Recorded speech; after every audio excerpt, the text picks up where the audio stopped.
जय माता दी। आप सभी पर माँ कालरात्रि का आशीर्वाद सदा बने रहे। नवरात्रि के 7वें दिन माँ कालरात्रि की पूजा विधि विधान से की जाती है। इस दिन भक्त उपवास रखते हैं और माँ काली की पूजा करते हैं। माँ कालरात्रि ने रक्त बीज दैत्य का वध किया और आज इस वीडियो में माँ कालरात्रि से संबंधित कुछ कथाएं सुनाई। उससे पहले सुनिए माँ की चमत्कार की कथा जो उन्होंने अपने भक्तों पर कृपा करके किए थे। माँ की लीला अद्भुत है। माँ कालरात्रि का स्वरूप भले ही देखने में भयंकर हो, किंतु वे अपने भक्तों पर सदा शुभ करती हैं, इसलिए उन्हें शुभंकरी भी कहते हैं। तो आइए इस कथा को कहने से पहले एक माता की छोटी सी कथा सुनते हैं। हम सभी माँ कालरात्रि को प्रणाम करते हैं, जिनका वर्ण श्याम है, 4 भुजाएं हैं और स्वरूप अत्यंत भयानक है। माँ का दाहिना हाथ वर और अभय देने वाली है और बाएं हाथ में खड्ग और लोहे का कांटा है। वे खुले केशों वाली प्रचंड शक्ति से युक्त सिंह पर रूढ़ अपने भक्तों के सभी शत्रुओं का नाश करती हैं, उन्हें अभय प्रदान करने वाली हैं। सभी माँ कालरात्रि के बारंबार प्रणाम करते हैं। एक गांव के किनारे एक छोटी सी कुटिया में सरस्वती नाम की एक स्त्री रहती थी। उसका पति सालों पहले चल बसा था और वह अकेले ही अपना जीवन गुजारा कर रही थी। चारों ओर उसे केवल अंधेरा और डर दिखाई देता था। रात को ऐसा लगता मानो कि अदृश्य शक्ति उसके पीछे घूम रही हो और वह अक्सर अपने बच्चों को कहती कि बेटा रात को बाहर मत निकला कर, अंधेरे में भूत प्रेत घूमते रहते हैं। गांव वाले उसका मजाक उड़ाते हुए थे, लेकिन भीतर ही भीतर सरस्वती भय और अकेलेपन से डूब रही थी। एक दिन उसका पड़ोसन ने कहा, अरे बहन, डर में जीते जीते कब तक तू बीमार पड़ेगी, क्यों न माँ काली के मंदिर जाकर दीप जलाया। सुना है माँ का नाम जपने से डर भय भाग जाता। सरस्वती हिचकिचाई। उसे लगा कि क्या सचमुच कोई देवी मेरे इस डर को दूर कर सकती है। फिर वह लोगों की बातों पर विश्वास करके मंदिर पहुंची। रात का समय था। मंदिर में केवल एक ही दिया टिमटिमा रहा था। मूर्ति के सामने माँ काली का भयानक रूप, गर्दन में खोपड़ियों की माला, हाथों में अस्त्र शस्त्र देखकर सरस्वती घबराई। माँ को देखते ही सरस्वती मन ही मन कहने लगी, हाय, यह कैसी भयानक माता है, मैं तो और भी डर गई। उसी समय मंदिर के पुजारी ने आकर कहा, बेटी, जो तू देख रही है वह डर नहीं बल्कि तेरे अज्ञान का पर्दा है। माँ का रौद्र रूप अपने भक्तों की रक्षा के लिए है, तो डर मत और उनके चरणों में अपना सिर रख दे। कांपते हाथों से सरस्वती ने माँ के चरण पकड़ते हुए, और तभी जैसे एक अद्भुत घटना घट गई। मूर्ति की आंखों से तेज प्रकाश निकला और पूरा मंदिर जगमगा उठा। सरस्वती को महसूस हुआ कि माँ काली उसके पीठ पर हाथ फेर रही हैं। एक कोमल किंतु दृढ़ वाली उसके कानों में गूंजी। यह थी माँ काली की वाणी। माँ कह रही थी, बेटी, तू डर मत। तू जिस अंधेरे से डर रही है वह अंधेरा तेरे खुद के मन में है। आज से तेरा भय समाप्त। तू जहाँ भी जाएगी मेरा हाथ तेरे सिर पर रहेगा। सरस्वती रो पड़ी और उसके भीतर का डर जैसे कहीं दूर चला गया।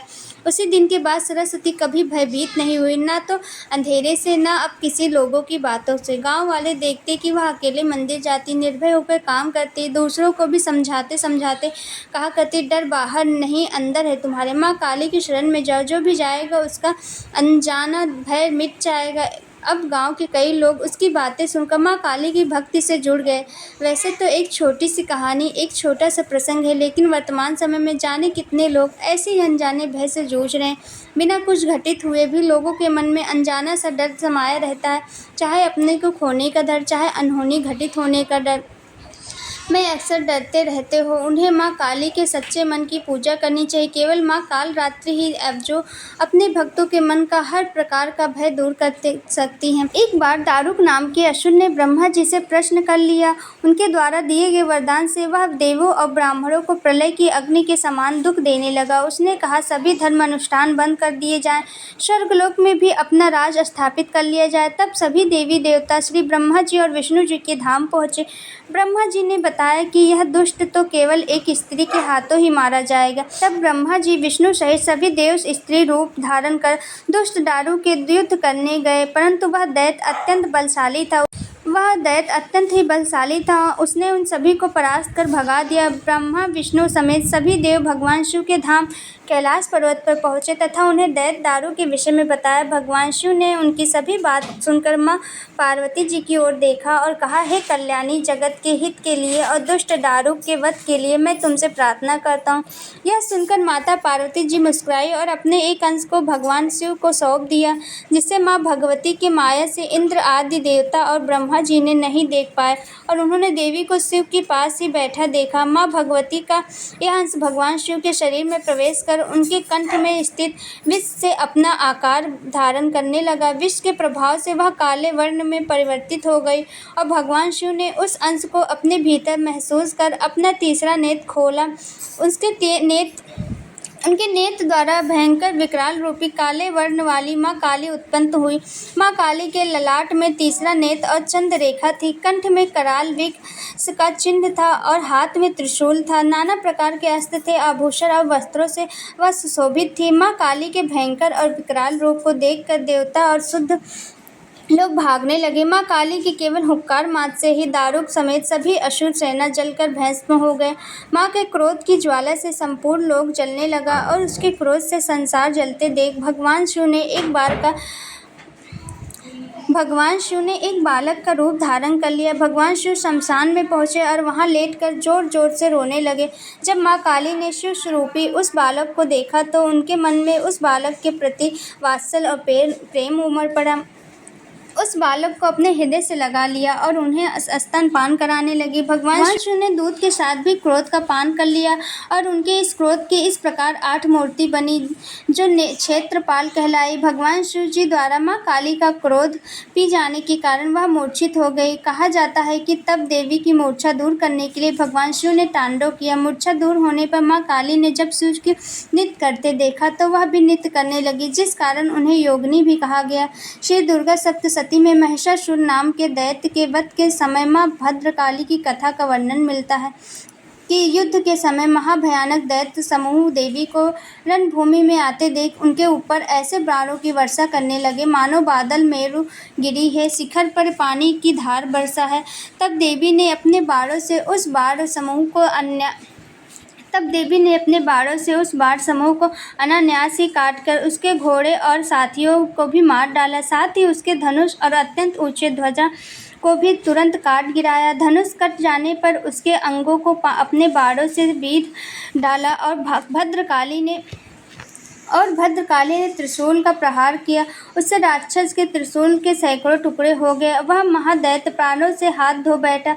इसी प्रकार चंडमुंड के वध के लिए भी माँ विकराल। मार्कंडेय ऋषि कहते हैं, इसके बाद शुंभ की आज्ञा पाकर वे चंडमुंड और दैत्य तुरंगी सेना के साथ अस्त्र शस्त्रों से सुसज्जित होकर चल पड़े। फिर गिरिराज हिमालय के स्वर्णमय ऊंचे शिखर पर पहुंचकर उन्होंने सिंह पर बैठी देवी को देखा। उन्हें देखकर दैत्य लोग तत्परता से उन पर टूट पड़े। देवी अंबिका ने उन शस्त्रों के प्रति अपना क्रोध किया। उस समय क्रोध के कारण उनका मुख काला पड़ गया, ललाट में टेढ़ी हो गई और वहीं से तुरंत विकराल मुखी काली प्रकट हो गई, जो तलवार और पास लिए हुए थी।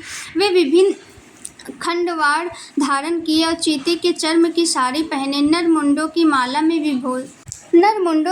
में विभूषित थी।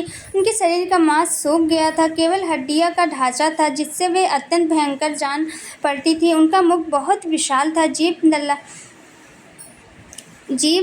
लपाने के कारण वह भी डरावनी लगने लगी। उनकी आंखें के भीतर धसी हुई थी, कुछ लाल थी। वे अपनी भयंकर गर्जना से संपूर्ण दिशाओं में गुंजार करती थी। बड़े बड़े दैत्यों का वध करते हुए काली देवी बड़ी तेजी से दैत्यों की ओर सेना पर टूट पड़ी और उन सबको खाने लगी। तीनों लोकों में राक्षस, शुंभ, निशुंभ और रक्तबीज दैत्य ने हाहाकार मचा रखा था। सभी देवी गण चिंतित थे। सभी देवता भी मिलकर भगवान शिव के पास गए और रक्षा की प्रार्थना करने। तब महादेव ने माँ पार्वती जी से असुरों का संहार करने, अपने भक्तों की रक्षा करने के लिए कहा। इसके बाद माता पार्वती ने दुर्गा जी का रूप धारण किया और शुंभ निशुंभ का वध किया। अब देवी के सामने असली चुनौती राक्षस रक्तबीज के पेश की थी। जैसे ही माँ दुर्गा रक्तबीज को मारती, उसके खून की बूंदें धरती पर गिरती, वैसे ही उसके जैसा लाखों रक्तबीज पैदा हो जाता, जिससे माता क्रोधित हो गई। उनका वर्ण सांवला हो गया और इसी रूप में माँ ने काल रात्रि का प्रकट किया। दैत्य रक्त बीज एक ऐसे दानव था जिसे यह वरदान मिला था कि वह जब भी उसके रक्त की एक बूंद भी धरती पर गिरेगी, तब वह हर बूंद के नया रक्त बीज जन्म लेगा, जो कि रूप और शक्ति में उसी के समान होगा। ऐसे में माँ काल रात्रि ने रक्त बीज की गर्दन काटकर उसे खप्पड़ में रख लिया था ताकि रक्त की बूंद नीचे न गिरे और उसका सारा खून पी गई। इसी प्रकार देवी ने रक्त बीज की एक भी रक्त की बूंद धरती पर नहीं गिरने दी। रक्त बीज दैत्य के रक्त से उत्पन्न हुए